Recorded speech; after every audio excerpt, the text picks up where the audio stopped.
Loire Sentinelle présente Habiter au bord des ondes.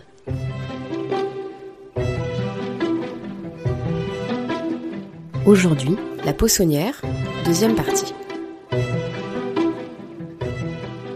Quand les lignes de chemin de fer ont été construites, surtout la ligne Paris-Orléans-Nantes, qui a ouvert en 1852, la Poissonnière s'est développée à ce moment-là, plutôt sur le ferroviaire. Et donc à partir de ce moment-là, la Marine de Loire a décliné. Mais alors on a un port qui est hyper particulier parce que c'est le seul sur la Loire qui a cette conformation-là, à savoir une espèce de petit darse. Bon, là on est en septembre, donc il n'y a pas beaucoup d'eau, surtout avec les niveaux d'eau qu'on a depuis ces dernières années, qui est très faible. Mais il est apparu ce port à l'issue de la construction des épis. Donc les épis, c'est 1904. À l'époque, il y a un marinier qui est à la Posso qui s'appelle Louis Sallet et qui a 2 petits bateaux de 15 mètres et qui fait du transport de pierre, de sable, de petites messageries entre la Posso et Angers. Et quand il voit débarquer les travaux, lui il dit ça va porter préjudice à mon commerce, ça. Je voudrais bien une compensation. Donc il écrit au préfet, à l'ingénieur des travaux, au maire. Et au final, il obtient en dédommagement l'élargissement de l'épi aval. Ce qui a donné la grande jetée. Et donc c'est le seul port de toute la Loire qui est comme ça. L'idée des épis, c'était de rendre la Loire plus navigable. De chenaliser artificiellement la Loire pour que les bateaux puissent continuer de naviguer. Alors un épi, c'est une espèce de digue de pierre qui part d'une rive et qui va vers le milieu du fleuve. Donc comme ça se fait des deux côtés, l'idée c'était de réduire la section d'écoulement pour augmenter la vitesse du courant et augmenter l'érosion.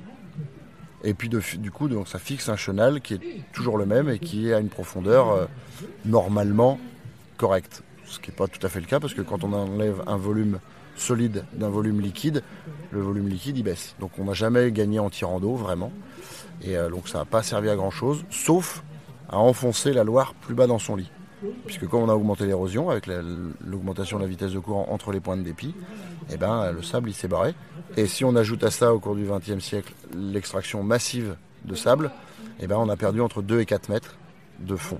Donc le niveau, la ligne d'eau, ce qu'on appelle la ligne d'eau, elle a suivi le fond et elle a baissé. Donc ça pose 3 types de problèmes. D'abord écologique, parce que les bras secondaires et les prairies inondables sont beaucoup moins souvent inondées, puisqu'on part de plus bas. Et donc il y a moins de possibilités de reproduction pour les poissons, voire aussi même pour les oiseaux, tout ça, ça fait moins un rôle de garde-manger.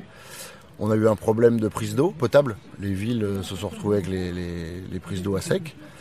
Et puis le troisième, c'est les ouvrages de génie civil, les cales, les ponts, qui avaient des bases en bois.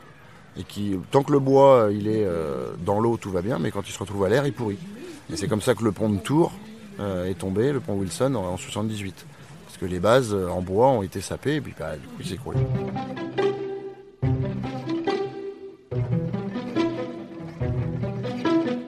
Je suis né là, j'ai grandi là. Ici, tout ça, c'est mon terrain de jeu.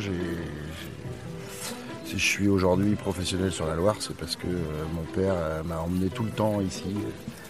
Et puis que une fois que tu te sens à l'aise dans un lieu, tu continues. Donc petit, c'était les virées avec mon père pour aller pêcher l'anguille. Lui préparait ses petites passes pour aller mettre les bosselles à l'anguille. Nous, on faisait des cabanes dans les haies un peu plus bas là. Et puis après on grandit, et puis papa était encore là, il a initié à la planche à voile, donc on faisait de la planche à voile ici. Et puis après tu deviens ado, donc un peu plus libre, et puis tu vas faire des feux sur la plage en haut, parce que c'est génial, en fait, c'est un terrain de jeu de ouf. Et puis tu récupères des bateaux quand la crue t'en offre un, alors un bateau tout pourri, mais tu apprends à les réparer, tu apprends à faire de la bourde, à faire un peu d'aviron, et puis voilà, puis tu te sens bien là où t'es né. Le fait que j'ai grandi au bord de l'eau, que j'ai pris énormément de plaisir au bord de l'eau, j'avais envie de vivre de la Loire. Donc j'ai monté mon entreprise de pêche et de balade en bateau sur la Loire, au départ de la Posso.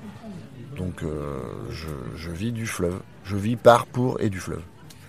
Mais je me sens ligérien, mais là ça y est, j'ai un peu fait le tour et je pense que il va falloir que j'aille tester la vie maritime. Puis là, d'un seul coup, c'est carrément le monde qui s'ouvre à toi.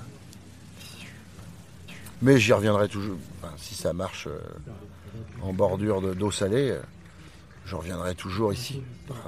Parce que ça sera toujours chez moi. Un son. Peut-être quand l'eau est haute et qu'elle passe par-dessus les épis. Il y a une espèce de petit coulis qui se fait un peu comme un petit ruisseau de montagne. Le vent dans les frênes aussi, quand t'es peinard au bord de l'eau. Les éphémères. Quand il y a les mannes d'éphémères, c'est-à-dire au mois d'août, quand les éphémères, elles ont un cycle de vie qui fait qu'elles sont larves dans l'eau. Et puis d'un seul coup, elles éclosent, mais elles meurent quasiment aussi sec, juste après s'être reproduites. Et quand ça arrive, ça fait un petit ça c'est assez marquant aussi, j'aime bien. Puis c'est assez ponctuel, donc je l'aime bien celui-là. Le bruit des guinguettes aussi, on est ici depuis 98.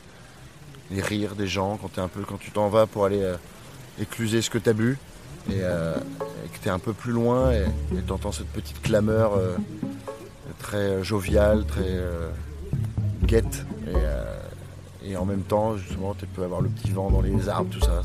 C'est multiple en fait, je pourrais pas dire un. Habiter au bord des ondes, une série réalisée par Laure Bourru et Sébastien Rochard pour le collectif Loire Sentinelle à bord de la Grande Remontée.